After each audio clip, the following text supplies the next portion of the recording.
बिहार विधानसभा के तीसरे चरण का चुनाव इस बार काफी रोचक होने जा रहा है। इस चुनाव में बिहार सरकार की बड़ी संख्या में मंत्रियों तथा कई दिग्गज राजनेताओं की प्रतिष्ठा दांव पर लगी हुई है। आज इस चुनाव के लिए प्रचार का अंतिम दिन है। इस चरण में सरकार के 12 मंत्रियों की किस्मत का फैसला होना है। दरअसल इस चुनाव के आखिरी चरण में महागठबंधन की तरफ से 46 सीटों पर आरजेडी तो 25 सीटों पर कांग्रेस के उम्मीदवार है, जबकि सीपीआई माले 5 और सीपीआई ने 2 सीटों पर अपने प्रत्याशी उतारे। वहीं एनडीए की ओर से जेडीयू की 37 तो बीजेपी के 35 प्रत्याशी अपनी किस्मत आजमा रहे हैं। वीआईपी की 5 और हम भी 1 सीट पर चुनाव लड़ रही है। इसके अलावा असदुद्दीन ओवैसी ने भी करीब 2 दर्जन सीटों पर अपने उम्मीदवार उतारे। इसी दौर में विधानसभा अध्यक्ष विजय कुमार चौधरी भी मैदान में है। साथ ही नीतीश सरकार के 12 मंत्रियों की साख भी दांव पर है। आखिरी चरण की इस लड़ाई में कुल 12 मंत्रियों में से भाजपा के 5 और जदयू के 7 मंत्री हैं।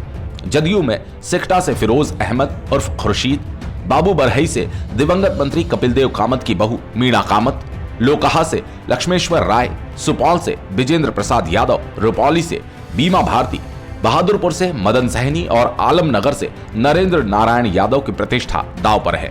बता दें कि सुपौल से सर्वाधिक जीत हासिल करने वाले विजेंद्र प्रसाद यादव दिग्गज मंत्री है।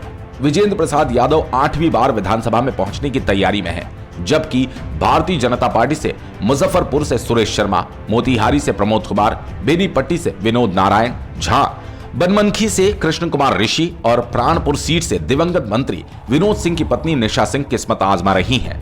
अहम यह है कि मुजफ्फरपुर से सुरेश शर्मा को हैट्रिक की आस है।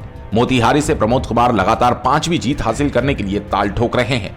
इसी तरह पर्यटन मंत्री कृष्ण कुमार ऋषि भी 5वीं जीत के लिए भाग्य आजमा रहे हैं। इसके अलावा इस चुनाव में भाजपा जदयू के 12 मंत्रियों के अलावा महागठबंधन के कई महारथियों की परीक्षा भी इस चरण में होनी है। इनमें केवटी से अब्दुल बारी सिद्दीकी, बोचहां से रमई राम, हायाघाट से लालू यादव के करीबी भोला यादव जैसे नेताओं के नाम शामिल है।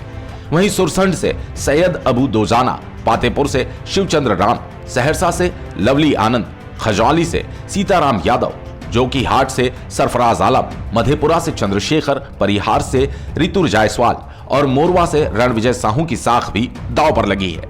जबकि हरलाखी से भाकपा के राम नरेश पांडे, रामनगर से कांग्रेस के राजेश राम, बेनीपट्टी से भावना झा, अमौर से अब्दुल जलील मस्तान, बिहारीगंज से शरद यादव की पुत्री सुभाषिणी यादव और मुजफ्फरपुर से ब्रिजेंद्र चौधरी की हार जीत पर सबकी नजर है।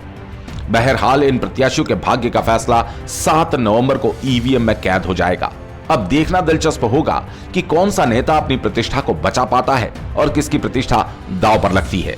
ये तो आने वाला वक्त ही बताएगा।